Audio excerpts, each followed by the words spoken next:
तो आ जाते हैं क्वेश्चन नंबर फर्स्ट पर। क्वेश्चन नंबर फर्स्ट जो आपके 3 उसमें पूछे हुए हैं, उसमें आपको सत्य या असत्य बताना है, सही या गलत बताना है और कारण देना है कि क्यों वो अगर सही है तो क्यों और गलत है तो क्यों गलत है। तो जैसे इसमें फर्स्ट नंबर दे रखा है, प्रत्येक अपरिमेय संख्या एक वास्तविक संख्या होती है। तो पहले हम परिमेय संख्या, अपरिमेय संख्या और वास्तविक संख्या को समझ लेते हैं। उसके बाद ये तीनों के तीनों जो आपको दे रखे हैं क्वेश्चन नंबर फर्स्ट में 3 पार्ट, इनको इजिली आप बता पाएंगे। ठीक है, तो पहला आपका वास्तविक संख्या है। तो वास्तविक संख्या मैं आपको बता दूं, वास्तविक संख्या में परिमेय और अपरिमेय दोनों प्रकार की सभी संख्याएं सम्मिलित होती हैं। जैसे कि यहाँ लिखा है, सभी परिमेय संख्या व अपरिमेय संख्याओं का समूह, यानी ग्रुप किसका, परिमेय संख्या और अपरिमेय संख्या का। अब यहाँ पे हमने परिमेय और अपरिमेय 2 नए शब्द देख लिया। परिमेय संख्या क्या होती है, परिमेय संख्या की कंडीशन 3 शर्तें होती है परिमेय संख्या की, जिसे आप p/q के रूप में लिख सकते हैं। q का मान 0 के बराबर नहीं होना चाहिए, p व q दोनों क्या होंगे, पूर्णांक होंगे। अब पूर्णांक यहाँ पे फिर आप देखेंगे कि क्या आ गया है, पूर्णांक आ गया। अब आपको पूर्णांक भी पता होना चाहिए, पूर्णांक क्या होता है। पूर्णांक आपका क्या हो जाएगा, 0, इसमें आपकी माइनस की सारी संख्याएं, ठीक है, 0 और धनात्मक सारी संख्या, ये 3 चीज़ इसके अंदर आ जाती है। किसके अंदर, पूर्णांक के अंदर। कौन कौन सी, माइनस, 0 और प्लस। इसका मतलब है यानी माइनस में जितनी भी आपकी सारी संख्या होंगी, -1, -2, -3, जितनी अनंत तक, ऐसे ही प्लस की सारी संख्या और 0।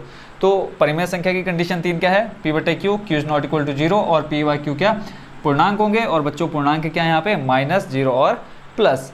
अब यहाँ पे हमने परिमेय देखा, परिमेय समझ गया। ऐसे ही यहाँ क्या दे रखा है आपको, अपरिमेय दे रखा है। तो अपरिमेय क्या होता है, जब परिमेय का हम उल्टा कर देंगे, यानी परिमेय संख्याओं को छोड़कर सभी संख्याएं क्या हो जाएंगी बच्चों, अपरिमेय संख्या हो जाएंगी। ठीक है, अपरिमेय होती है। यहाँ पे एक संख्या लिखना भूल गया था मैं, इसको यहाँ पे लिख देते हैं, अपरिमेय संख्या होती है। आई होप बच्चों थोड़ा बहुत इसमें आपको समझ में आ गया होगा। परिमेय संख्या जिसे आप p/q के रूप में लिख सकते हैं। एग्जांपल मैं ले लेता हूँ 3/5। तो इसको देखो आप p/q, p आपका क्या यहाँ पे अंश और q क्या आपका हर, तो 3/5। अब यहाँ पे फिर अगली कंडीशन क्या है, q का मान 0 के बराबर नहीं होना चाहिए। q आपको पता है क्या है, बट्टे में। तो देखो यहाँ q का मान कितना है, 5 है, तो दूसरी शर्त भी इसको फॉलो कर रहा है। तीसरी शर्त क्या है, p व q दोनों कैसे होने चाहिए, पूर्णांक होने चाहिए। देखो तो ऊपर कितना है, 3 है, नीचे कितना है, 5, और ये दोनों कैसे हैं, पूर्णांक है। आई होप बच्चों परिमेय समझ गए होंगे। और इसके अलावा जो भी आपकी रूट के अंदर संख्या रहती है, अगर मैं √3 बोलूँ, √5, √7, तो ये सारी कैसी संख्या है बच्चों, अपरिमेय संख्या है। आई होप परिमेय और अपरिमेय समझ गए। बाकी इसके अलावा जो आपका यहाँ चौथा पॉइंट दिख रहा है, अभी इसको हम नेक्स्ट क्वेश्चन यानी क्वेश्चन नंबर 3 में समझेंगे। मेन जो काम है आपका इन्हीं का ही है, पहले पॉइंट, दूसरे पॉइंट और तीसरे पॉइंट का। तो इन तीनों अगर पॉइंट को आप अगर समझ गए तो इन तीनों का क्वेश्चन, इन तीनों का सॉल्यूशन बहुत ईजी हो जाएगा आपके लिए। जैसे यहाँ पे लिखा है, प्रत्येक अपरिमेय संख्या एक वास्तविक संख्या होती है। दोबारा से पढ़ देता हूँ, प्रत्येक अपरिमेय संख्या एक कैसी होती है, वास्तविक संख्या होती है। तो अपरिमेय संख्या देख लो, अभी हमने देखा ना, वास्तविक संख्या क्या होती है, सभी परिमेय संख्या और अपरिमेय संख्याओं का समुच्चय। यानी इस वास्तविक संख्या में आपका क्या आ रहा है, ये अपरिमेय संख्या आ रहा है। तो हम कह सकते हैं कि सभी की सभी अपरिमेय संख्या किसके अंदर होंगी, इसके अंदर होंगी, बिल्कुल होंगी। इसमें देखो सोचने की बिल्कुल कोई बात है ही नहीं, क्योंकि हमको पता है कि सारी की सारी अपरिमेय संख्या किसके अंदर होंगी, वास्तविक संख्याओं के अंदर होंगी, है ना। क्योंकि वास्तविक संख्या खुद ही अपने आप कह रहा है कि सभी परिमेय संख्या और अपरिमेय संख्याओं का समुच्चय है, समूह है। तो नॉर्मल सी बात है कि अपरिमेय सभी की सभी संख्या किसके अंदर होंगी, वास्तविक संख्या होंगी। तो ये जो कथन है आपका क्या हो जाएगा बच्चों, सत्य हो जाएगा। ठीक है, और कारण आप दोगे, क्या कारण दोगे, कि सभी अपरिमेय संख्याएं किसमें होती हैं, वास्तविक संख्या में मौजूद होती हैं।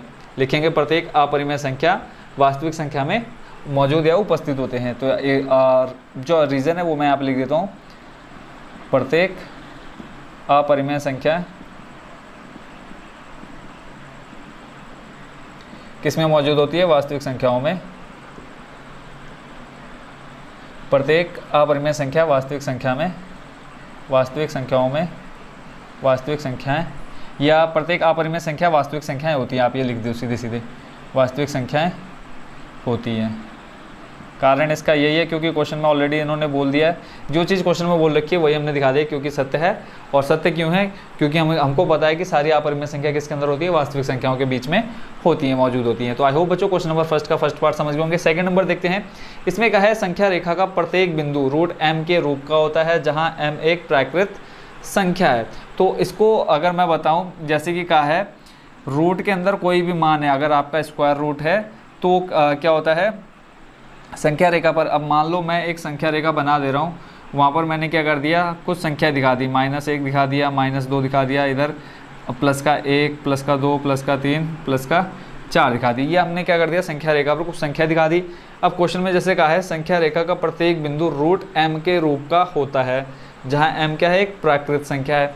अब यहाँ आपको पता है कि संख्या रेखा पर रूट के अलावा भी विभिन्न संख्याएं होती हैं, पूर्ण संख्या होती है, प्राकृत संख्या होती हैं, आप जानते हैं अच्छे से। यानी इन क्वेश्चंस का क्या मतलब है कि जितनी भी संख्या होती है सारी रूट के अंदर होती है, इनके अलावा कोई और संख्याएं नहीं होती हैं, है ना। तो अब आपको पता है संख्या रेखा पर सारी धनात्मक संख्या, ऋणात्मक संख्या और जीरो क्या होता है, निहित होता है ना, मौजूद होता है। तो इसका सिंपली आप कह सकते हो कि ये जो कथन है क्या है, असत्य है। और इन्होंने कहा है कारण भी देना है और बोला है कि एक एग्जाम्पल भी दे करके बताओ कि कौन सा इसमें होगा, ठीक है। तो इसमें हम और क्या बोल सकते हैं, अगर मैं बोलूँ रूट 4 हो गया है ना, रूट 8 हो गया, सॉरी रूट 8 बोल रहा हूँ, रूट 9 हो गया, ये सारी कैसी हैं, पूर्णांक संख्या है। थर्ड वाला पढ़ता हूँ, इसमें देखो क्या कहा है, प्रत्येक वास्तविक संख्या एक अपरिमेय संख्या होती है। प्रत्येक वास्तविक संख्या एक अपरिमेय संख्या होती है। अब यहाँ क्या बोल रखा है कि ये सारी संख्याएं किस में होती हैं, अपरिमेय संख्या होती है, अपरिमेय संख्या में होती है। हमने पहले वाले में देखो क्या कहा था, पहले वाला जो इन्होंने पूछा था उसमें कहा था अपरिमेय संख्या वास्तविक संख्या में होती है, यानी ये इसके अंदर होती है। अब उल्टा कर दिया, यानी बोला है ये सारी संख्या इसके अंदर होती हैं। तो इजिली अगर हम डेफिनेशन पढ़े वास्तविक संख्याएं की, तो उसमें क्या लिखा है, परिमेय संख्या और अपरिमेय संख्या होती है किसमें, वास्तविक संख्या में। और यहाँ अपरिमेय संख्या का मतलब क्या है कि इसके अंदर सिर्फ कैसी संख्या रहेंगी, अपरिमेय संख्या रहेंगी। तो ये बच्चों बताओ ये परिमेय संख्या कहाँ जाएंगी, इसके अंदर नहीं आएंगी ना अपरिमेय संख्या के अंदर। तो हम यहाँ सीधा क्या लिखेंगे, यह कथन क्या है, असत्य है। यह कथन क्या है, असत्य है। और कारण आप क्या दोगे कि वास्तविक संख्याओं में परिमेय संख्या भी सम्मिलित होती हैं, ठीक है। बस ये आप रीजन दे दोगे कि वास्तविक संख्याओं में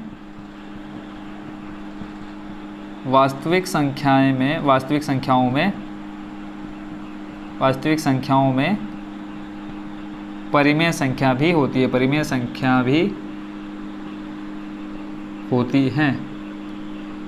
बस ये आपने इसमें एक कारण दे दिया, क्योंकि देखो वास्तविक संख्या के अंदर परिमेय अपरिमेय दोनों आती है, और अपरिमेय में क्या सिर्फ कौन सी संख्या आएगी, अपरिमेय संख्या आएगी। तो यहाँ पे परिमेय संख्या छूट जाएगा, तो यानी ये परिमेय संख्या कहाँ जाएगा, तो हम क्या बोलेंगे, कथन असत्य है, क्योंकि वास्तविक संख्याओं में परिसंख्या भी सम्मिलित होती हैं। तो ये हो गया बच्चों आपका question number first complete. I hope अच्छे से समझ गए होंगे। इसमें देखो जो सेकंड नंबर है उसमें सिर्फ आपको ये दिखाना है, ये बताना, देखो इन्होंने जो क्वेश्चन में पूछा था कि रूट जो भी संख्या होती है संख्या रेखा पर, मैंने यहाँ बताया संख्या रेखा पर जो भी संख्या होती है सारी कैसी होती है, रूट के रूप में होती है। बट आपको पता है कि रूट के अलावा भी विभिन्न संख्या इस पर मौजूद होती हैं। तो सिंपली इसका कथन